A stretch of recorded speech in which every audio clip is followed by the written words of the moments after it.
Hey, everybody. Thanks so much for tuning in to the Blaze Your Own Trail podcast. I'm your host, Jordan Mendoza, and I have got an amazing guest today. You can see her here on the screen.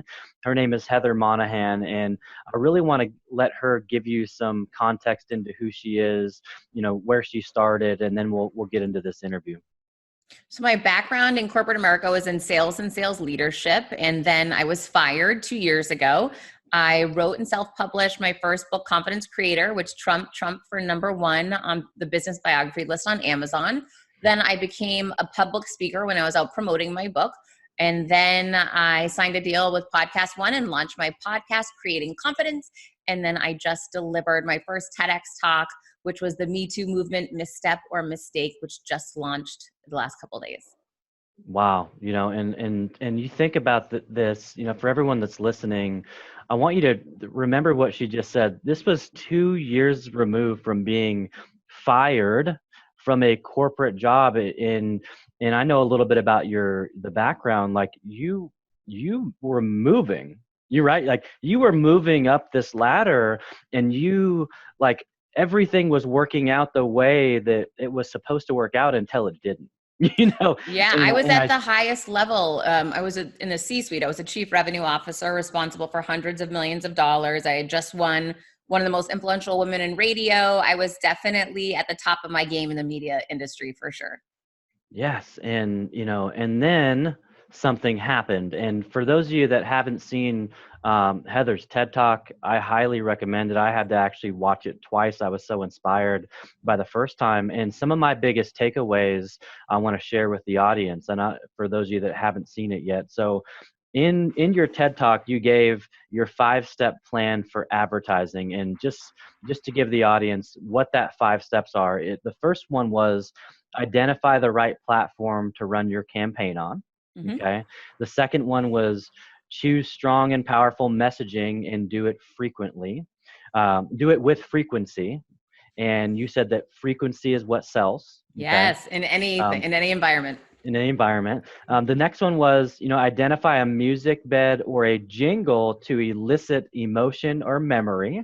And yours, you said, was Kendrick Lamar's "I Love Myself," and this That's is right. actually the intro to your podcast. So if you're not subscribed to her podcast, I highly recommend that as well. Number 4 was you need a call to action to convert. Right. And the 5th one was when you fire on all 4 cylinders, you need a visual component, and then that campaign will explode. Absolutely. That's how media works. That's how advertising campaigns work. And it was so interesting because if we just stop there, I feel like that's enough value for the audience to take that 5-step framework and start to build on it. But interestingly enough, what you actually did is you took that framework. And before I get into this, how did you come up with that? Was this something you created, or was this okay? So what sparked you to come up with that 5 steps? Because it's brilliant. Well, I was in media for 20 years, so I had managed thousands, if not hundreds of thousands of campaigns over my career. And I saw what worked and what didn't work. I read white papers and research papers about improving advertising. I mean, this was what I was immersed in every day. Yes. It was just the idea of me applying it to myself instead of for clients. And that's it. And she kind of led into it, folks. So what she did in this to me was just brilliant. So the 5 steps is amazing, but she actually took those 5 steps and applied it to her life and said, I want to run this campaign on me. And so for the audience, can you give them a little context on exactly what you did for those that haven't seen your TED Talk? Yeah, but definitely watch my TED Talk. It's 10 minutes. You won't regret Yes. giving up. So I basically decided I was at a low moment in business and I was being treated very poorly at work. I was being harassed, I was being bullied.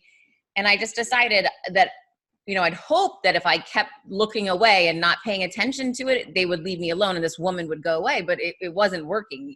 It was very obvious. She was getting more negative towards me. Things were getting worse for me. And I actually started losing my hair. That's what caught my attention. I threw my back out. And I said, okay, I can't ignore this anymore. I'm physically not okay. So I decided to launch an ad campaign for myself to really try to reboot me because I hadn't been feeling confident for probably a couple years at this point. I had let this gone on for a couple of years, at least a solid year. And I just decided, okay, I'm going to launch an ad campaign for me, in my mind, to me, about eliciting confidence within me. I feel like I'm giving my TED talk right now. This is so funny. And, I started with the platform. The first thing I would ask a client is, all right, let's take a look at what platforms your audience is in front of. So we might look at Facebook, television, radio, whatever it might be, digital advertising. But I thought, why not choose my mind? I'm in charge of it. It costs me nothing. No one can tell me what ads to run there but me. So why don't I just run it here? I spend more time within my own head every day long having dialogue than I do with social media or anyone else. So I picked to run the campaign in my mind. Then I chose powerful messaging. Look, I'm doing this with my hands again, like I'm giving my talk. I chose powerful messaging. So, a lot of what I do now is like, I can, I will, I step into fear. Fear is a green light. I am confident. I am powerful. Whatever resonates with you around what you're challenged with. For some people, it might be, I will not let this person speak down to me. It's whatever resonates with you. Okay. So I chose my messaging. I ran it with frequency, which is 7 times a day to have a successful campaign. And I decided to attach music to it because when I'm with a client or with a past client in media, it was really helpful if they would have a jingle or something people could remember, right? Because it elicits memory and all of a sudden you feel, oh my gosh, I know what this is. It's McDonald's, or, it's whatever, the Days Inn hotel. You want people to remember. I wanted to remember my own ad campaign. So I started associating Kendrick Lamar, I Love Myself, with my ad campaign. Anytime I would play or listen to that music, I would get into this mindset of, I am confident, I am powerful. I immediately felt that it triggered memory and emotion, which is really important. So I would run Kendrick Lamar while I was launching my campaign. But whenever I was in my car listening, it was like I was running my campaign. This is how it works, right? It's subliminal. So I picked Kendrick Lamar. Now, the next thing, I need a call to action. And in the old days in media, it might be, come in today to buy McDonald's burgers for 99 cents. Okay, that's a call to action, a reason to do something now. Mine was, every time I see fear, I see a green light, and that means go, not a red light. It's a green light. So in my mind, I would envision a green light, and my call to action is, the minute I feel fear, I step right into it. So I was training myself to take action around moving into fear, not moving away from it, which is what I have been doing. So figure out what call to action you need to elicit the behavior that's going to get you to where you want to go. And then finally, what I did was I added a visual component, and I have it actually right over there. It's a life-size cutout of me in a red dress with a giant smile, and it screams confidence to me. And it could be whatever image you want to use that screams confidence to you. It doesn't have to be of you. It could be a picture of me. It could be a picture of Wonder Woman. It could be whoever you want, but it has to scream confidence, and you have to see it and really feel and envision that. And so for me, I would run my ad campaign while looking at my cutout. And that's the visual component and the visual piece, because now we have song, we have memory, we have powerful words, we have call to action, and we have a visual.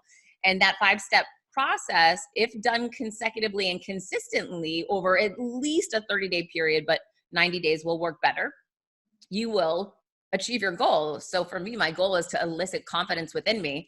And I created enough confidence within me with my ad campaign, my media campaign, in order to stand up to my villain and ultimately fire her from my life.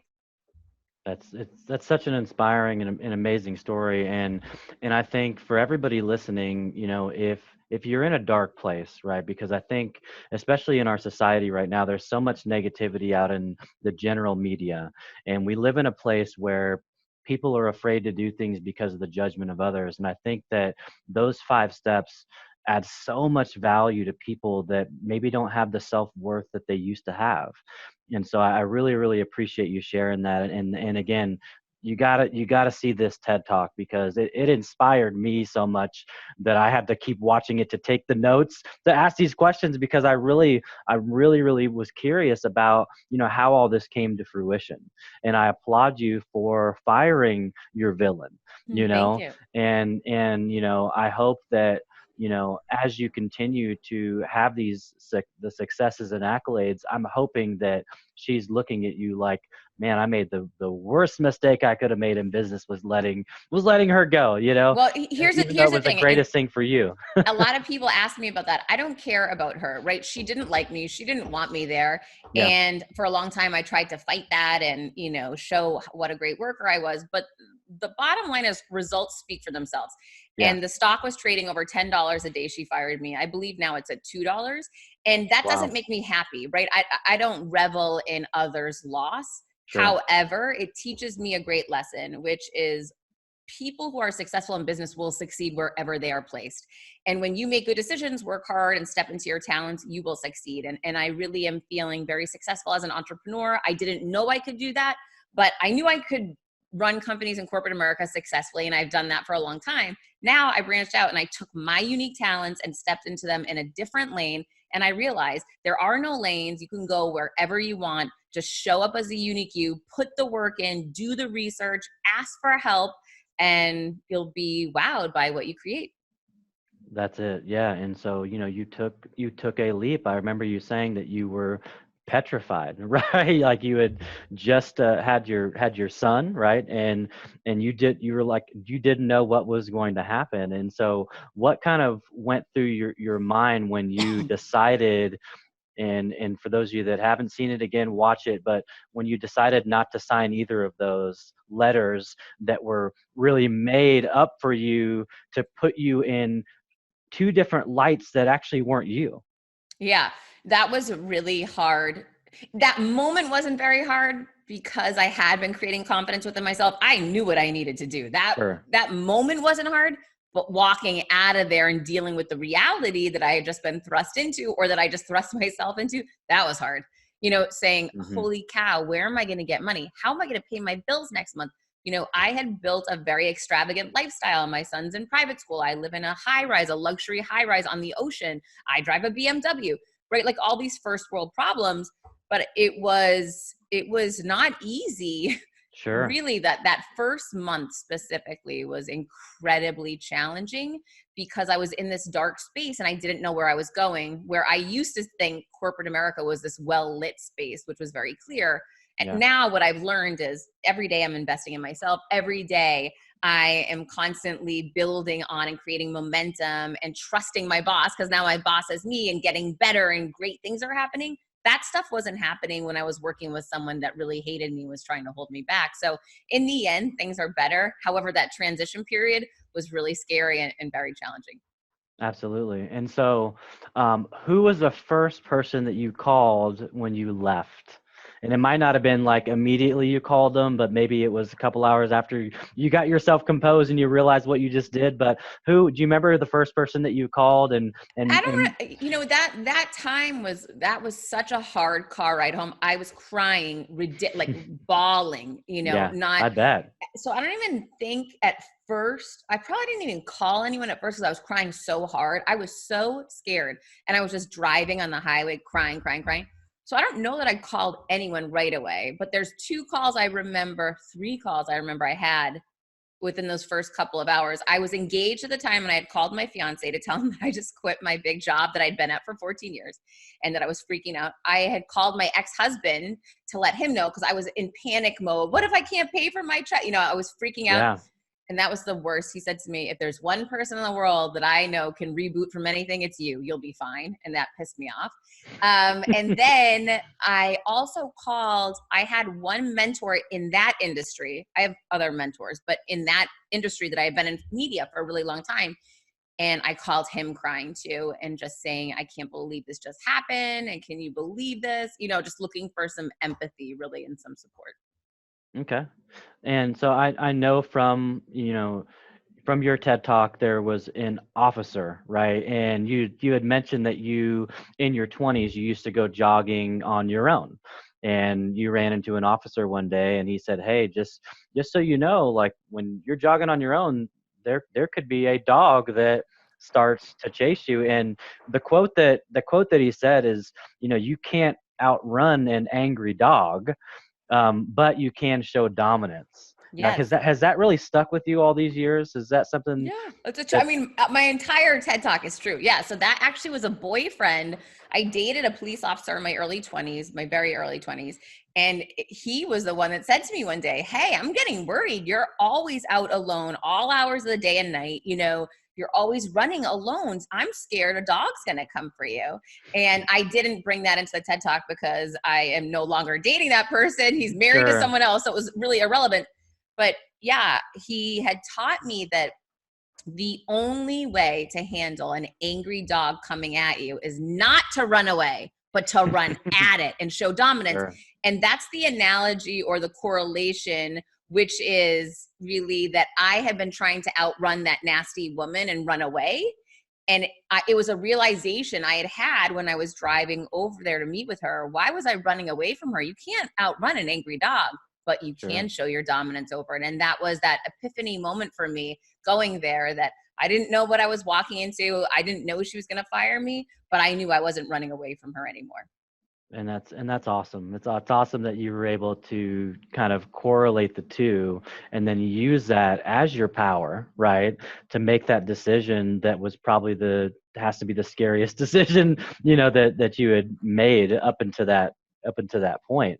No, well, hang on. Um, I'm sure. divorced. I've had a baby. I grew up poor. Is that the scariest thing I've ever done? No, it Okay. is not. Because these are, again, first world problems. In the moment, it seems like everything is ending. But Sure. really, if I can't pay my bills, I move to a smaller place. I mean, you know what I mean? It's not what you Yes. want to do. But like I have perspective now. I'm not in the moment. I'm 2 years after Sure. it. So I can Sure. laugh about it. Yes, I was devastated. Here's why. I thought I lost everything that day.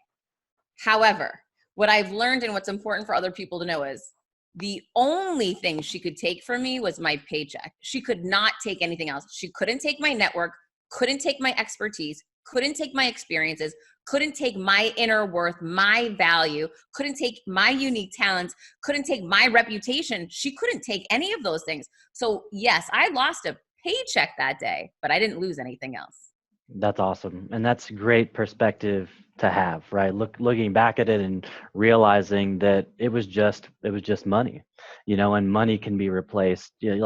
Like you said, that can be replaced. All those other things never left you, which is awesome.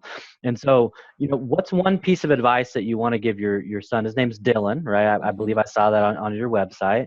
Yeah. So I'm a father of four, and I've got two boys, two girls. Yeah, I know. Yeah, my oldest is a freshman in high school, and he's at that age where I'm constantly trying to give him advice now, right? It's like, I don't want you to be the 25-year-old that has unlimited Uber. I don't want to be giving him things. I want to give him life advice so that he grows up and he becomes a decent human being. Sure. And I find it hard, but so I try to give him all this advice. So what's one piece of advice that you want to give your son, as he gets a little bit older and is able to understand things? What's one piece of advice that you'd want to give him in life or in business that you think will carry him a long way? Yeah, we're talking about this recently. He did an exercise in school in health class this past week where they asked all the children to write down what is self-esteem and self-worth. What does that mean to you? And how do you base that? Like explain to us, why you have self-esteem and what's special about you. And he wrote a lot about being funny, being nice, and being good at basketball. And so and then they went around to the other kids, which this is an amazing experience and lesson for anyone. They went to the other kids and said, okay, now you write a note to this boy and say what you think is special about him. And they all did that for one another, which is all about, gratitude and showing what's Mhm. great about people. And it's a wonderful exercise. However, he gets this whole stack of little notes and they all say, you're so funny. You're so great at basketball. And so we talked a little bit yesterday about how that's true. He's like the funniest person I know, and he is an amazing basketball player. But maybe one year he's going to have a tough year. He's broken a leg already, and during season, and so he's starting to learn that even though there is a lot of value and focus put on the fact that he's one of the best basketball players, he still was a good player when he broke, or he's still a good person when he broke his leg. It doesn't have to just singularly be that. And there's complexities to all of us. I might be a good speaker, and maybe now people will say, oh, you're only going to get your worth from your TED Talk. And, it matters. The views, you correlate that with your self-esteem. it's important that we all take a step back to say, if I gave my best and went out on the circle, that's what matters to me. Not at the end of the day, what other people think of it, but that I felt good about it. And that's the kind of thing I talk to him a lot about. And he talks to me about it too. I was in the airport the day before Thanksgiving with him, and I saw that my TED Talk dropped. And the problem is, you don't ever want a TED Talk dropping near a holiday because nobody's watching. And, there's a number of other things. It was just horrible timing. And I started crying. And my son said, "What is wrong with you?" And I said, "Honey, this is like the worst luck ever. I have no control. No one's going to see it. I don't know how we're going to I worked so hard. And here it is. Everything went wrong." And he said, "All right, Mom, stop. Number one, we'll come up with a solution. Like, take a deep breath. Let's take a step back. How can we create a solution here? Let's not worry about this today because we can't fix it today and not on Thanksgiving. But come Friday morning, let's implement that plan and strategy that you had, and we'll pick right back up again. We still can have success with this." And it took him. He had that great perspective that I lost in the moment, because sometimes we lose it when we're the one that's knee deep in it. And he was right. I really rebooted my original strategy on Monday morning after the holiday, instead of implementing it when, I had wanted to, which was right when it came out. Yeah. And what brilliant advice. So how old is he now? He's 12. 12. If you're listening, what brilliant advice from a 12-year-old, right? To have, for one, the forethought to actually say that to his mom, right? That I'm sure he loves you and looks up to you, and to be able to say that, and then to be able to get you to say, "You know what, you're right.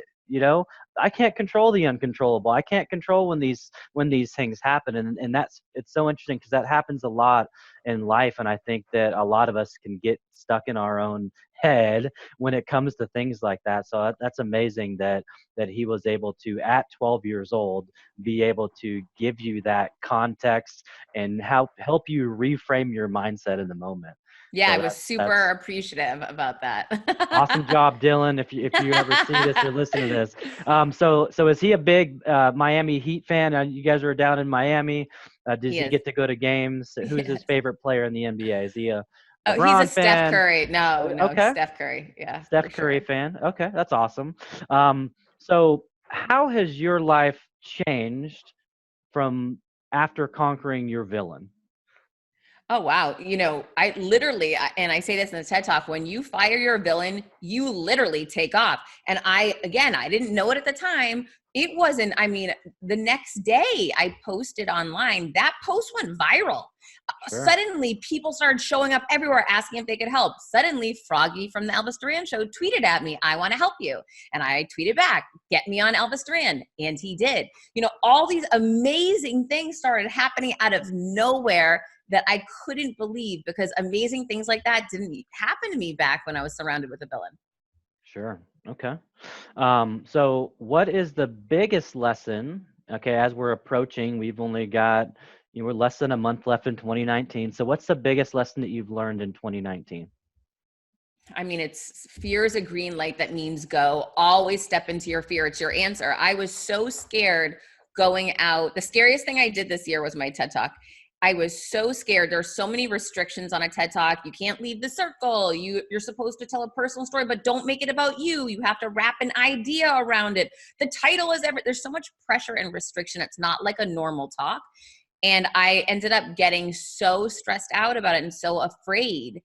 And I closed my eyes right before I was about to go out. And I just said, "Heather, if you don't walk out there right now, you will never forgive yourself. If you walk out there and bomb, I'm going to be so proud of you." And I just took all the pressure off myself and I just walked out there. And after, when it was all done, I was just so grateful that I just stepped into it and trusted me instead of, putting all this pressure and fear in my head. I walked right into it. That's awesome. Very, very cool. So I'm a huge fan of quotes. On LinkedIn, I post a lot of quotes, and I like to ask contextual questions that elicit a response to get my audience engaged. And I also come up with original quotes and post them in hopes that other people get inspired. So do you have a favorite quote? Oh my gosh, there's so many. When you are a threat, you will always be a target. That's mine from my talk. No, turning a blind eye to bad behavior is never the answer. That's another one from my talk that I've been seeing people post it like crazy on LinkedIn. But for quotes that I like from others, I would say that I really like the Steve Jobs quote around connecting the dots, and how it's impossible to connect the dots on the front end looking forward. But when you are years ahead, you can look back and suddenly see how they all made sense. And that's really come full circle with me, in regards to getting fired and to firing my villains and, all of that, because during the time it didn't feel good.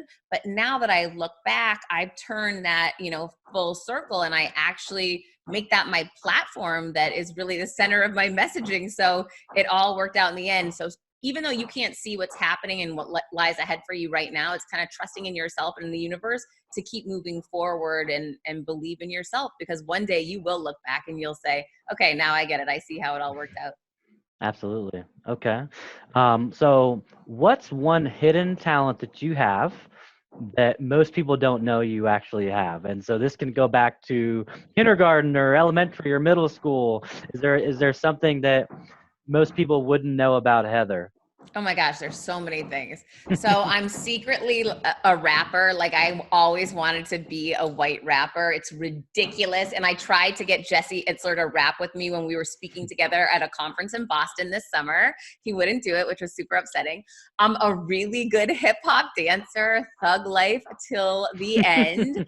I am very, very funny. And a lot of people don't know that. I've been realizing lately, because I speak a lot about business, and I speak in very serious ways oftentimes, but actually anyone who really knows me knows I'm a total knucklehead, and I'm always doing pranks and having fun and actually joking around a lot. It's good. Yeah, it's important. I posted about that on LinkedIn recently. It was like, don't take yourself so seriously all the time. Right. Like it's super important that you have fun and that you can make fun of yourself and that you can just be a kid. And as a father of four, I have to be that. Like, I have to keep myself young. And I'm 38 and I got an almost 15-year-old. So, Wow. but they keep me young, right? They keep Right. you fresh. So Instagram, I think I read an article. I think I can't remember if it was maybe Sprinkler or Sprinkle. Somebody interviewed you and they asked you what your favorite social media outlet was, and this, I think it was maybe a year ago or so, and you said Instagram. Is that still No, your favorite? Okay, okay, no. so Now that's shifted. LinkedIn is definitely my favorite now, for sure. Okay, awesome, awesome. And so, I actually just started creating content on LinkedIn back in April of this year, and LinkedIn is my absolute favorite platform as well, because like before I logged in April, I always looked at LinkedIn as the place where you upload like you update your resume and you're Yeah. congratulating people on their new promotion. And I looked at it just like this business platform, and it's just amazing what it has really morphed into. I logged in April and I started seeing people posting videos, and I started seeing articles and slide shares and all these amazing things happening. And I looked at myself and I said, like, why am I not doing this? Why am I not creating content? I have expertise in this area, so why don't I start sharing about this? So what would your advice to be for people, that were like me, that looked at it and were kind of scared? I'm a public speaker and a trainer for a living, and I was so afraid to hold that camera up and hit record and post my first video because of what people would think, or people say, man, what is this guy? I was really afraid of that judgment. So what would you say to the audience that's listening, that as LinkedIn continues to be this powerhouse of over 670 million users, and there's there, you really can't oversaturate it, is one thing I've noticed. Like, I'm posting 2 or 3 pieces of content a day. What would your advice be for someone that's maybe a little afraid to take that first video and post it? So you need an accountability partner. Anyone that I know in my life that's, oh, I'm nervous, I can't do this. I say to them, you have a deadline. I'm giving you a deadline. You have 1 week. I'm getting you to put that up there. And you find someone in your life that will hold you accountable. If you don't have someone, you can go to my website, heathermonahan.com, and click on the free accountability partner tab. You'll get an email from me every morning saying you need to execute on this. here's the thing, fear is a green light that means go. What is the worst that can happen? You will not die if you post a piece of content to LinkedIn and you don't get any likes, right? You're doing it for you Yeah. anyway. And the whole way I started posting video was a friend of mine wanted to film an interview with me. And I said, okay. And he uploaded it. And he said, are you going to upload it too? I said, no, I don't really do much with video. I just hadn't done any. And he said, why not? I said, I don't know. I don't really have, a video team and he's like, who cares? Why wouldn't you just use your phone? I said, I don't know. Cause I'm not a video guy. I just hadn't thought of it. I'm like, I don't know. I'm just not a Yeah. video guy, but whatever excuse I had. And he challenged me, he said, well, who do you think will get more views, me or you? And then I'm a competitive person. Yep. So suddenly I was like, you're holding me accountable. All right, I'm Yeah. going to go home. I'm going to get more views than you. So figure out what drives you. Make sure you surround yourself with people that support you and hold you accountable, and make a commitment. And if you can't do it, put it on social media on a post. I am going to put my first video out on another platform. I'd love you to support me. I'd love it if you'd share it. It would mean the world to me. And I'm happy to help you too any way I can. Just put yourself out there, let it be known. What's the worst that can happen? That's awesome. That's such awesome advice. And I kind of found an unintentional accountability partner on LinkedIn. There's a guy named Brian Schulman. He's an entrepreneur in San Diego. He owns a company called Voice Your Vibe, which is super positive, and he does a segment called What's Good Wednesday, and it's literally all about seeing what's good in your life. And then on Saturday he does Shout Out Saturday, and it's shout out people that you've talked to and had meaningful conversations with. And watching him, it inspired me to want to create that first video. But I was like a lot of people where I remember I posted it and I would go back like every 5 minutes to see how many views it had. And I think all 3 views were me, and so I finally was like, Jordan, what are you doing? Like, who cares about the views? It's really about creating a piece of content that hopefully can inspire one person. And Right. when I started looking at that from that framework, I noticed that people started engaging and people started following. And so that's really, really great advice to have that accountability partner. So I'm in kind of a unique position. I have a 9 to 5. I'm in corporate America, like you were, not anywhere as high as you are. So I applaud you for what you were able to accomplish. But I also have a consulting business I started 3 years ago, and originally I started it. It was predicated off the Myers-Briggs Type Indicator Assessment. I'm a certified practitioner, and I said, what a beautiful business to start to help people take an introspective look at themselves, understand how they're wired, and use that information to become better versions of themselves. Mm-hmm. And then it kind of died down. I was like, oh, I'm going to have this awesome business. And then it kind of went down a little bit. And so when I got active on LinkedIn, I started getting all these messages from people that said, hey, do you offer this service? Do you offer this? Can you help me with this? And I kept saying no, no, no. Until one day I said, why don't I start saying yes? And so my goal is to, I want to, as soon as I feel that I'm ready, launch and do that full time. But so what's your advice for someone like me and for other listeners that are out there that, you have this business that's, it could, because I look at them like, man, I think I could be doing a lot better than I am, but I'm still a little afraid to kind of like, go full tilt. So what advice would you have for someone like me and anyone else in the audience that, maybe is like hesitant to make that jump away from corporate America? Yeah. So, well, number one, as long as you're in corporate America, you are not safe. Any company can be sold. Your manager can leave and someone else can come in and you can be fired because you are not that new person's guy. So even though it seems well lit and safe, it is a scam. It is not. And so I want everyone to know that when you're investing in yourself, that's when that's where you should be. So anytime outside of work, you're doing what you have to do until you can do what you want to do. Sure. Keep investing in yourself outside of work. Keep investing in educating yourself. If the company will pay for that, great. Lean into that. Capitalize on those opportunities. Build your own personal brand. Build your business outside of there on the weekends, at night, whenever you have time, and give yourself, you want to hold yourself accountable to some goals. Where are you going to be by the end of Q1 in 2020? Where do you want to be by the end of Q2? How are you going to get there? Build out a plan and strategy. And if you don't make yourself a priority, no one else is going to. Your employer's not going to say, oh, how's that side business going? They don't care. So you need to make it your number one priority. And where you put your focus is where your attention goes, your energy goes, and where your results will be. So instead of giving up more for your 9 to 5, give up more for you, because that's the long-term investment, and that's the investment that's really going to pay. Because when you invest in you, you broaden your brand, you broaden your network, you can bring that to your own business, to another company, to a charity, wherever you want to go. Make sure you're investing in you, not in the company that you work for 9 to 5. And that's such amazing advice. And I'm glad that you said that, because that's actually what I've been doing. I've been putting in 15 to 20 hours. Like if early in the mornings I get up, and then when my family falls asleep, I'm like plugging away at night, and I'm working on, building that brand. And so hearing it from you, who, you've done it, like you fired your boss, and then now you're 2 years removed and you're thriving. So it's so like amazing to hear that from somebody that has actually done it, because I have friends and they're like, well, you're not gonna do anything with that, and so you get all these naysayers, and even family members that are like, well, yeah, but what if but you have benefits and you have all these things. And so that's so good for me to hear, so that I can just say, you know what, I'm doing my own thing. And I think being quiet is probably better, and just doing, right? Like doing in underneath everything.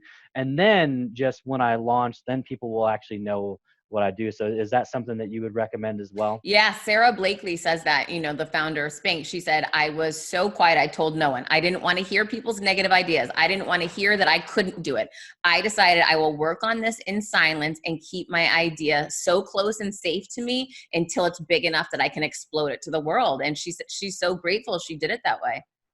Yeah, and then look at her now, right? I mean, I follow She's her worth on $1 LinkedIn, billion. and it's insane, and she's just such an amazing inspiration to a lot of people.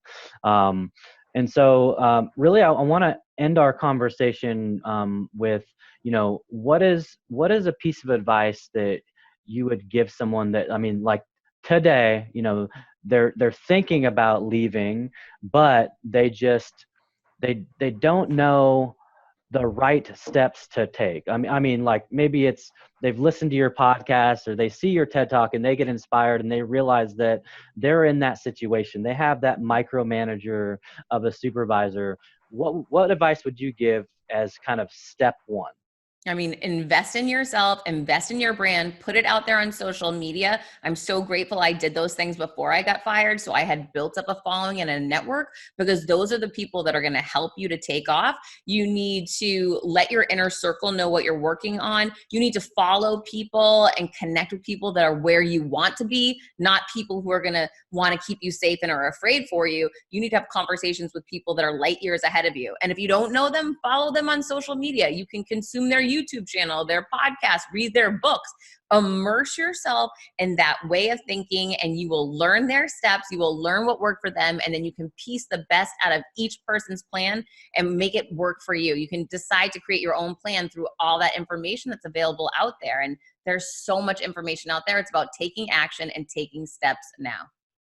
And I really love that, because when I decided to launch a podcast, I told myself, I said, I want to write down, the top 10 people that I would love to interview. And you were one of those people. Oh, thank And you. I remember like saying to myself, like one part, something on this shoulder was like, she's not even going to respond to you. She's not going to message you back. And then the other one was like, what do you have to lose? No means like next opportunity, right? So if I did get a no, I wasn't going to be too disappointed. And then I just said, you know what? Let me just ask, like, Yes. what does it hurt to ask? Like, she's a human. She went through some crazy things, and look at her now. So, and I'm so glad that you did say yes. I mean, you've interviewed people that I aspire to be, like Gary Vaynerchuk and David Meltzer and all these people. And the fact that you took the time today to engage with me and provide this amazing value to my audience. I just wanted to say thank you so much. It's been an honor to get to have this time with you. Happy to do it, and best of luck with your show. Thank you so much.